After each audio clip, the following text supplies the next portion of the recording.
Lana kungesikhathi lapho uZuma ayefika okokuqala eMlazi eNdongeni ngemuva kokuthi ememezela ukuthi uzovotela iMK Party.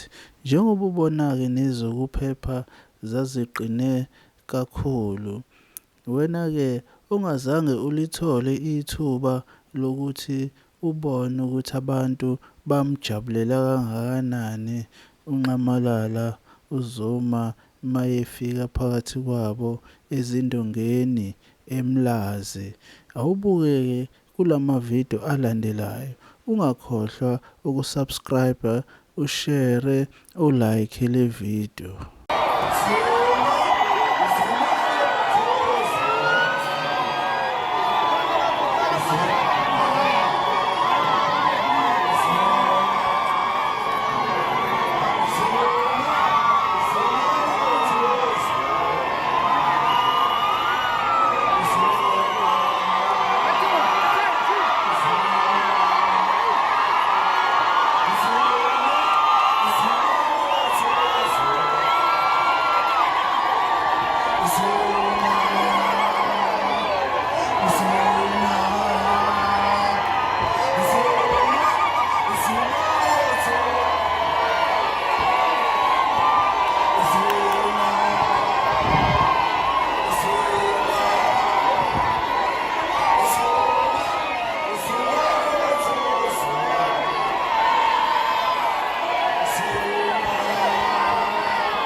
Zuma,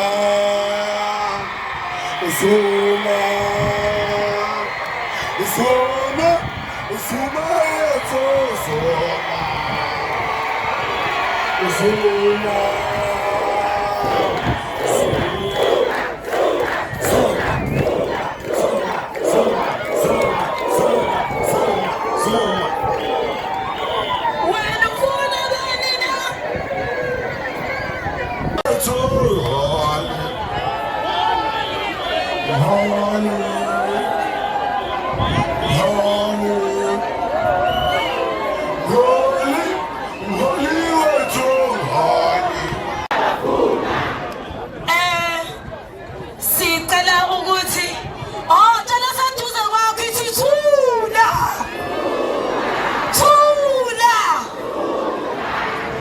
sizomukela ubaba engena phakathi kwethu.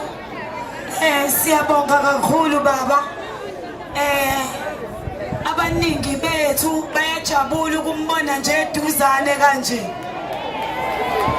Besihlale simbukela kude ngithi usamlazi-ke manje. Halala ngomlazi, halala. Sacela ukuqhubeka nohlelo lwethu. Bengicela uNtombenhle we-MK Youth League. Ntombenhle MK Youth League. Abahla! Singakhohlwa njalo i-recruitment iyaqhubeka, online registration isekhona. Asebenzeni ma-comrade.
Viva Mkhonto, Mkhonto, Mkhonto wesizwe, viva! Viva Mkhonto,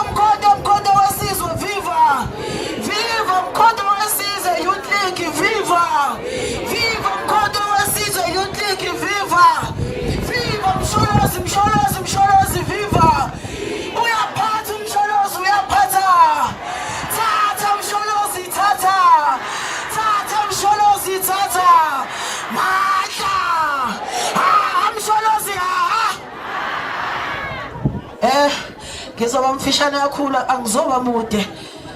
Igama lami nguNtombenhla wamkhizi Sibongo ngaziwa kakhulu ngomano. Sisanda ke ku-appointwa ezabaholi abalidayo kwi-province ngase-KZN. Angihambi ke ngedwa nokho, ngihamba no-coordinator, ngiphinde futhi ngizohamba no-convener. Ngicela u-convener bambone. Sengicela u-coordinator bambone. Suma. Ngiyabonga zongishitha ngizoba mude kakhulu.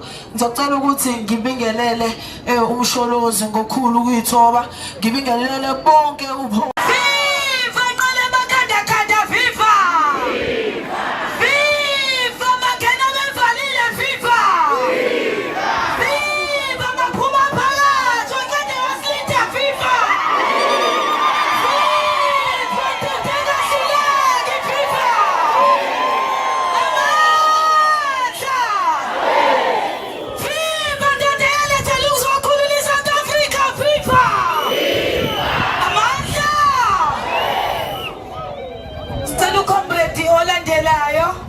Ukuthi i-membership yenhlangano iyakhula.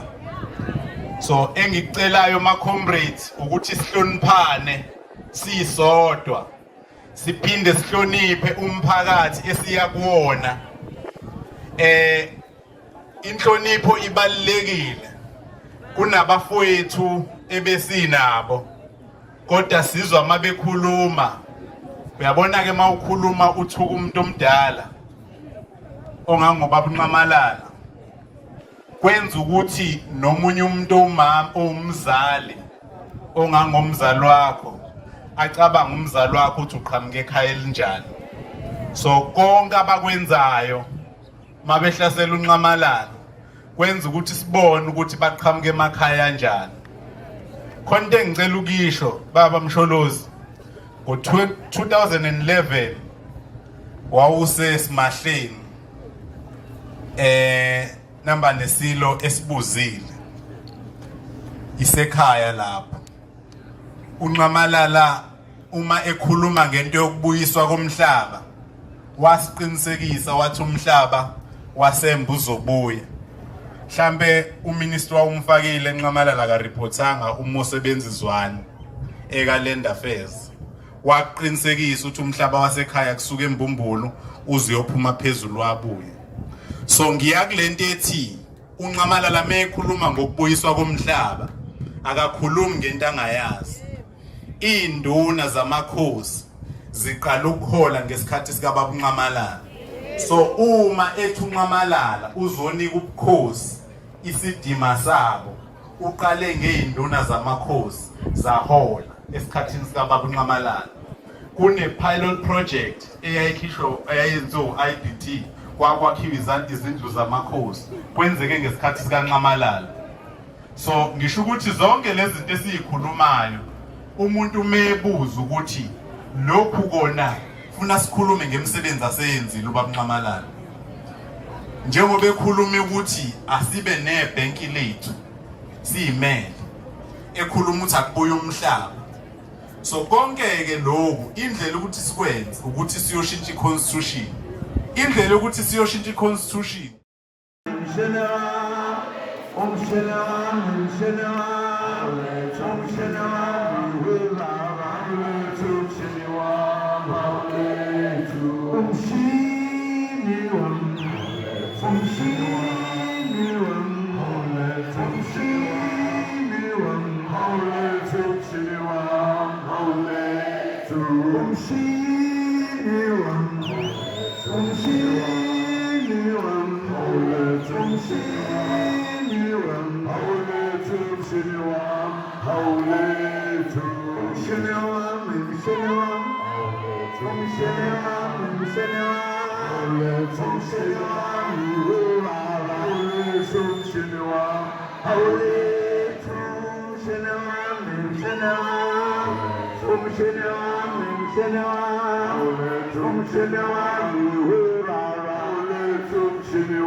Holy Holy